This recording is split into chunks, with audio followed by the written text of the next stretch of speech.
What does reviewing your response have in common with eating cookies? Everything you need to easily pass English ATAR.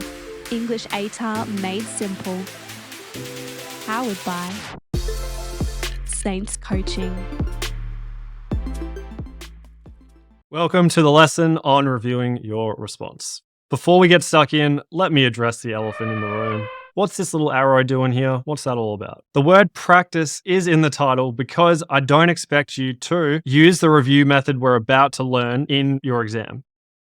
Lennox, why are we even looking at this if I shouldn't even use it in an exam? Great question. In short, if you write a practice response without reviewing it, you won't identify any weaknesses in your writing. If you don't identify any weaknesses in your writing, then you won't be able to improve and your writing won't get better. If your writing doesn't get better, then your English ATAR mark won't get better. And ultimately, that's why we're here, to get a better mark in English ATAR. So yes, this lesson is very important. Lesson objectives. Firstly, we're going to understand why it's essential to review your responses.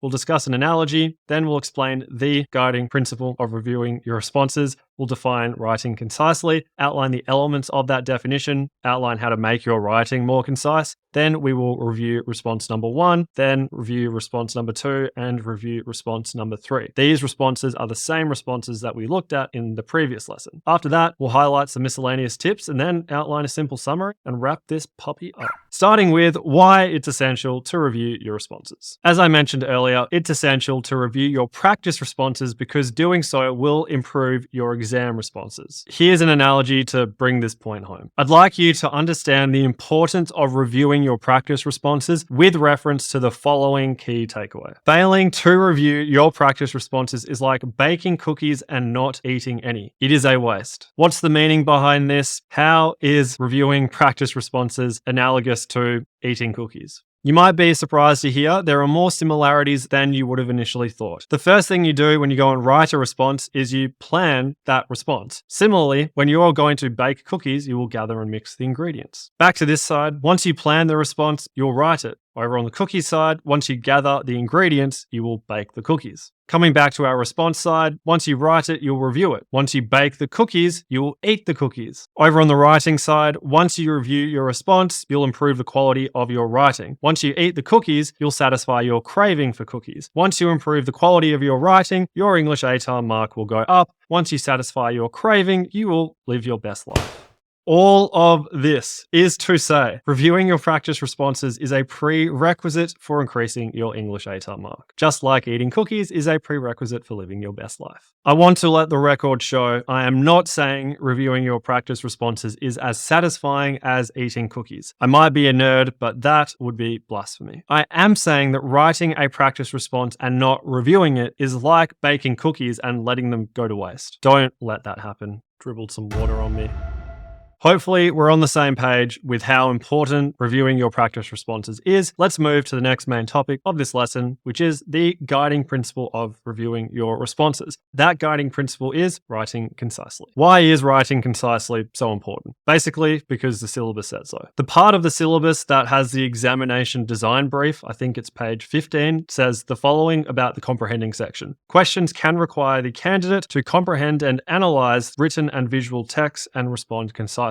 It also says each question requires the candidate to respond in approximately 200 to 300 words. These two highlighted sentences tell us that writing concisely, succinctly is very important in the comprehending section. Before we move on, let's make sure we're on the same page with what writing concisely actually means. Here's our definition. Writing concisely means addressing each part of the question in a few words and with no ambiguity. Let's tease this out a little bit by looking at the elements of that definition. The first element, which is addressing each part of the question, refers to comprehensiveness. The next element of the definition is a few words, and this refers to being brief or brevity. The final element is with no ambiguity, and this just refers to being clear.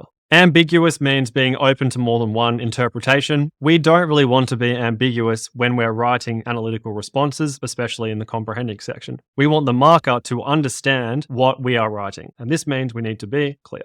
So this is writing concisely. It is our guiding principle for reviewing responses. This is our definition of writing concisely. And here are our 3 elements of that definition. The next question that arises is, how do we make our writing more concise? We do this in relation to those 3 elements of the definition, looking at comprehensiveness first, which just means answering or addressing each part of the question. To hash this out a bit more, your response will be comprehensive if you properly use the planning steps and incorporate that information into your response. In other words, if you do the planning steps properly, you will answer every part of the question guaranteed. So comprehensiveness in your response is covered. What about the other 2 elements? We've got brevity, which means writing in a few words, and clarity, which just means being clear and not being ambiguous. To make sure you're covering these bases, ask yourself the following questions. Does this sentence, phrase, or word add value to my response? By the way, this term adding value means writing something that relates to the question or your thesis. So, does this sentence, phrase, or word add value to my response? If it doesn't, delete it. If it does, ask, can I write this sentence, phrase, or word more clearly? If you can, rewrite it. If you can't, leave it. These 2 elements, brevity and clarity, will inform the way we review our responses. Specifically, it's going to inform the way we review those 3 responses that we looked at in the previous lesson. We're going to look at 2 versions of each response, the original version, the version that we looked at in the previous lesson, and a reviewed version. Starting with response number 1, the relevant question is explain how your response to this image has been affected by the arrangement of visual elements within the frame. I'm sure you remember what the image is. Just in case you don't, here it is. As we look at these responses, we're going to use the following key. Bear it in mind as we move ahead. Instances of unnecessary repetition will be in red. Any text that I think should be deleted will just have a strike through it. If a sentence's syntax should be arranged, it'll be underlined. If a sentence should be reworded, it will be emboldened. If a sentence should be moved, there'll be a little arrow next to it. And finally, any edited info will be in blue. So here is the original version of response number 1 with some edits made to it. And here is the reviewed version of response number 1. We're not going to review every single change made to these responses because we'll be here all day. Instead, we're going to analyze each of the 3 responses in 2 steps. Step 1 requires you to pause the video for each response at this slide and read each version of the response. Step 2, we're going to discuss some of the main changes made to the response and why those changes were made. So go ahead, pause the video, read each version of the response, and come back once you're done. Let's discuss some changes that were made between both responses. Starting with some unnecessary repetition that existed in the original response. One sentence from the original response read as follows. The frame depicts one subject occupying the left third of the frame and the other subject occupying the right, leaving the central third of the frame practically empty. So we've gone from this original version to the following reviewed version. The image depicts one subject occupying the left third of the frame and the other subject occupying the right, leaving the central third practically empty. The comment here is that repeating the word frame 3 times in one sentence was overkill. Moving on, here's an instance of deleting some text from the original version that just wasn't necessary. That sentence is, this proposition is supported through the subject's facial expressions. This sentence didn't add any value to my response because I already stated in the reviewed version of the following sentence. The subject's body language and facial expressions establish a psychological distance. How about an example of rearranged syntax? Here's the original version. The psychological distance is heightened through the use of symmetrical framing in the image, which effectively creates a divide between the subjects. This divide is conveyed through the edges of the 2 bookshelves in the central third of the frame. Both edges are pushed together and create a thick black line, which has the effect of literally dividing the frame into 2 sides. We go from this original version to the following reviewed version. The use of symmetrical framing heightens the psychological distance. The edges of the 2 bookshelves in the central third of the frame are pushed together to create a thick black line that simultaneously splits the frame into 2 sides and accentuates the rift between the subjects. Some comments. The first sentence in this reviewed version is shortened compared to the equivalent sentence in the first version, and it's written in the active voice. Passive, the psychological distance is heightened through the use of symmetrical framing, versus the use of symmetrical framing heightens the psychological distance. Active. Regarding the second and third sentence in the original version, they were combined and rearranged to make their contents more clear and less repetitive. Here is an example of rewording a sentence. So in the original version, version, we had both subjects are leaning away from one another by resting their elbows on the couch's armrests, seemingly in an attempt to maximize their distance from one another. We go from this original version to the following reviewed version. Both subjects are leaning in opposite directions by resting their elbows on the couch's armrests, ostensibly attempting to maximize the distance between them. This reviewed version says the same thing as the original version, more effectively and in fewer words. This example really epitomizes the idea of 1%ers. As you can see, the revision I've made in this reviewed version is very minor. A nice way to think of a minor revision like this is that it increases your mark by 1%. If you make 10 of these minor revisions in your response, you've increased your mark by 10%. This isn't strictly accurate in the case of an exam, but the notion of making a bunch of minor tweaks to your response to significantly increase your mark is. A final thing to note about response number 1, I would give myself the following feedback. Avoid unnecessary repetition of words within proximity of one another and rearrange syntax to write in the active voice. That is response number 1 done. Let's take a look at response number 2. The question is the body border one. This is the original version of the response. Here is the reviewed version. As I said earlier, we won't be discussing every single change made to every single response. Instead, we're going to analyze each response in 2 steps. Step number 1, pause the video and read each version of the response. When you come back, we'll turn to step number 2.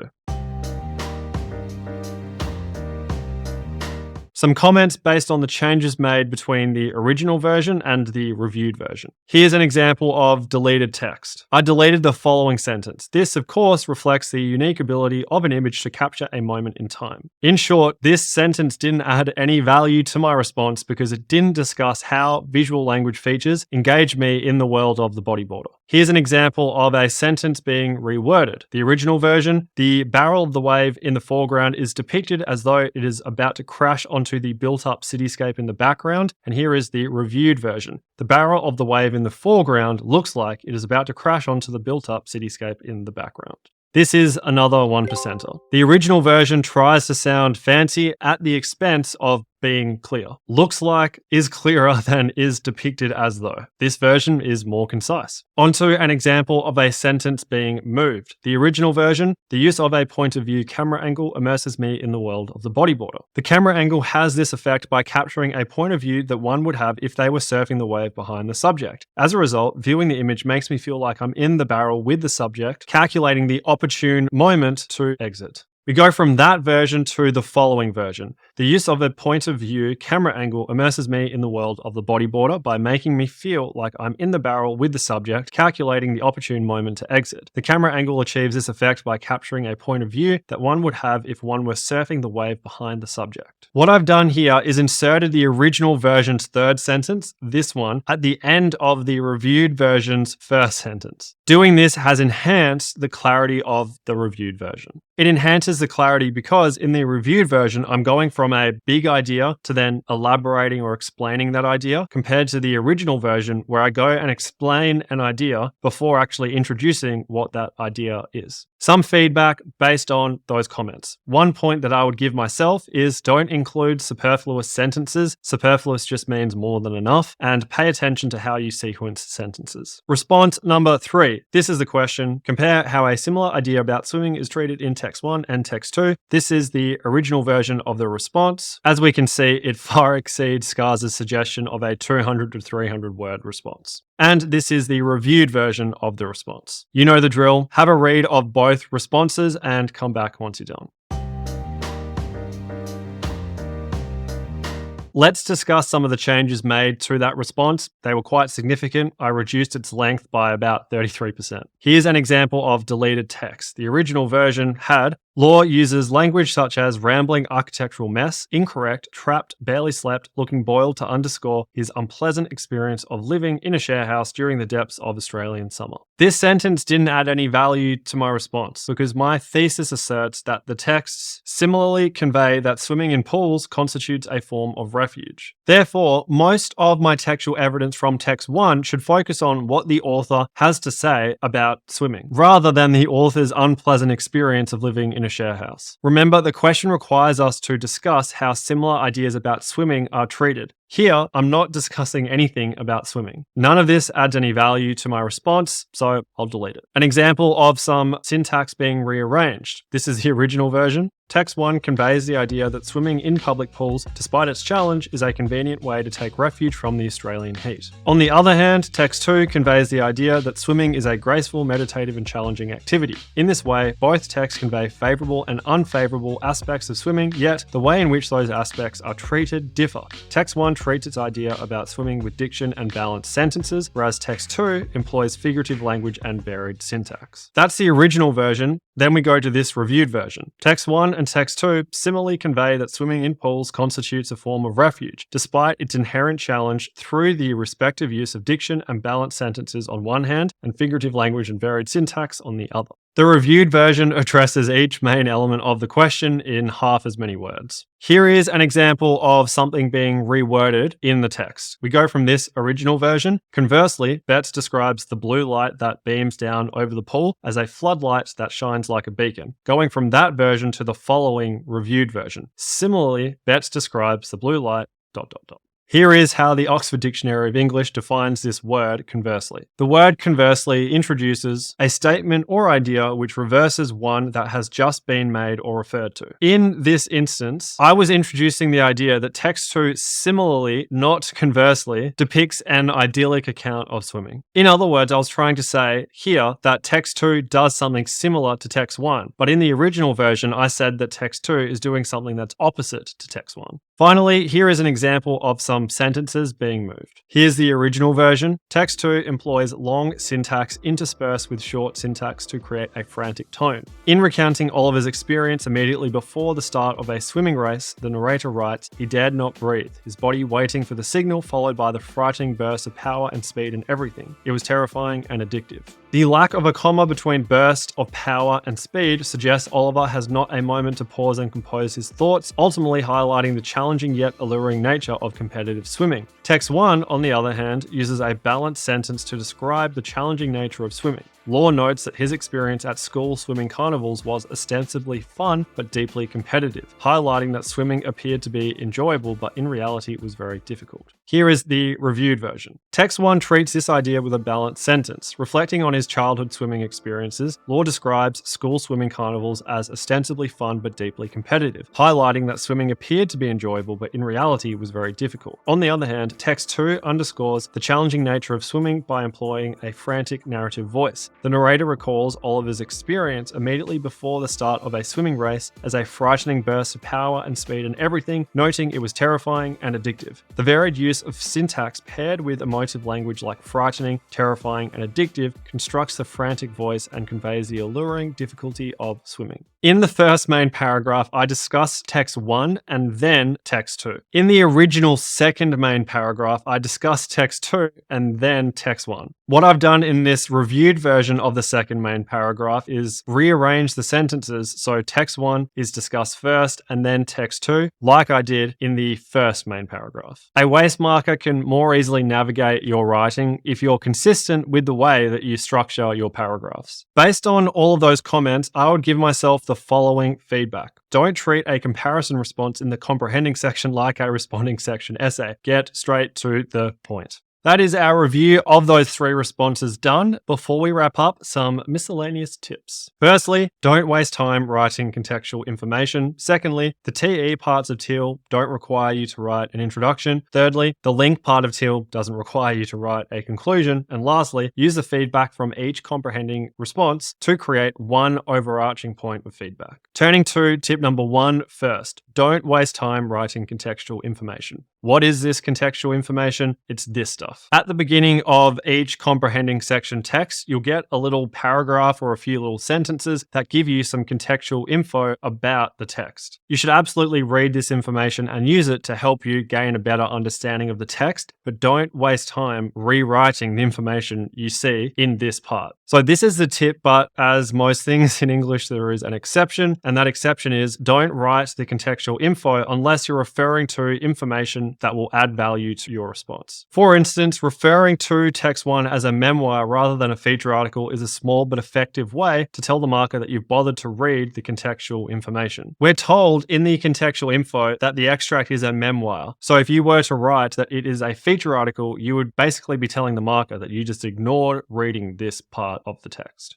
To explain this tip in a bit more depth, here are some things that you shouldn't be writing in your response. Firstly, the title of the text. It's a complete waste of time unless you are actually analyzing the title of the text. If you're not analyzing the title of the text but write it anyway, the marker will just see that as some feeble attempt to make your response look longer and somehow improve its quality. Quantity does not equal quality. Another thing that you shouldn't do is write the full name of the author. Just refer to the author's last name. As I mentioned earlier, you've also got some other contextual information accompanying the text. In this case, it was published on the Guardian website in 2018. You do not need to write this. The marker already knows all of this information, so you're only wasting precious time by repeating it in your response. Tip number 2 is the TE parts of teal don't require you to write an introduction. Instead, write your topic sentence/thesis statement in the most concise way possible by addressing each main part of the question, then start analyzing. Introductions with general statements and contextual info about the text are for the responding section, not the comprehending section. Our third tip is the link part of teal doesn't require you to write a conclusion. Instead, you should execute the link by reiterating the content of your topic sentence/thesis using synonyms and varied syntax. Basically, just rewrite your topic sentence and thesis statement in a more concise way using different words. Conclusions that summarize what you've discussed in your body paragraphs and end with some thought-provoking statement are for the responding section, not the comprehending section. Finally, tip number 4, use the feedback from each comprehending response to create one overarching point of feedback. This tip is the most important. Here is each point of feedback that I gave myself in relation to each of those 3 responses. For response number 1, I said, avoid unnecessary repetition of words within proximity of one another and rearrange syntax to write in the active voice. For response number 2, I said don't include superfluous sentences, pay attention to how you sequence the sentences. And response number 3, I said don't treat a comparison response in the comprehending section like a responding section essay, get straight to the point. So that's the feedback from each comprehending section response. Now we want to create one overarching point of feedback that synthesizes the main point from these 3 into one thing. So if I was to create one overarching point of feedback from those 3 different points,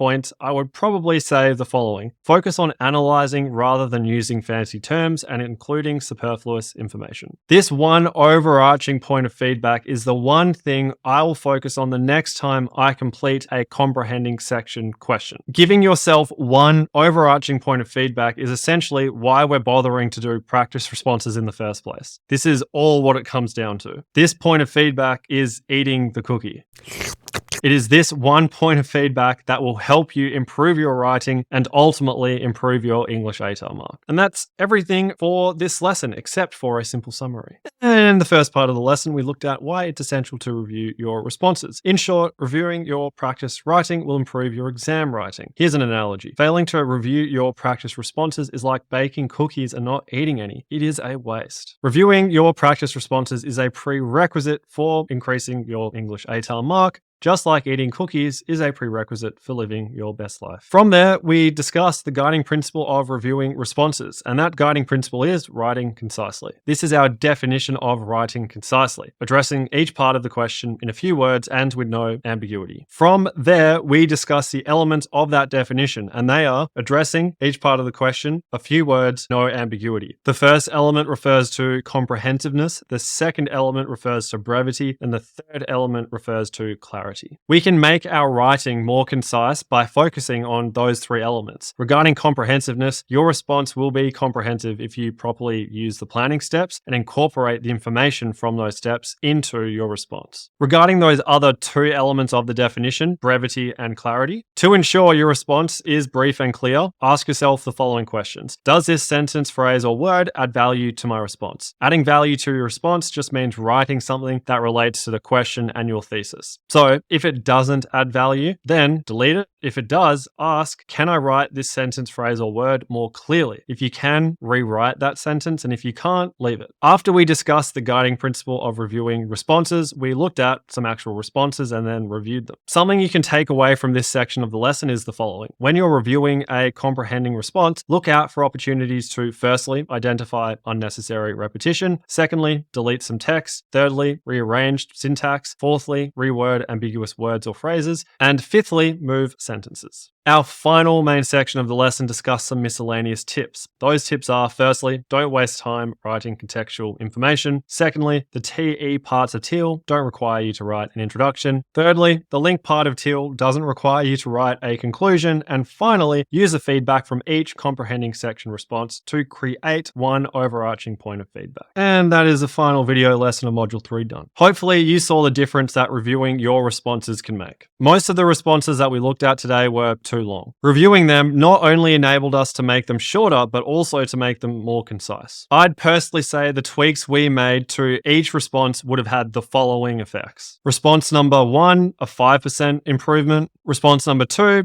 5% improvement. Response number 3, a 10% improvement. The improvements we saw in the responses that we looked at in this lesson will translate into your exam responses. So on that note, go and grab a cookie or 6 and review your responses following the instructions in the PDF activities. The next lesson is the last one in this module, and as I've already said, it's a non-video lesson. So the next time we'll be seeing each other will be in the first lesson of Module 4, where we will rule responding. Until then, keep it simple.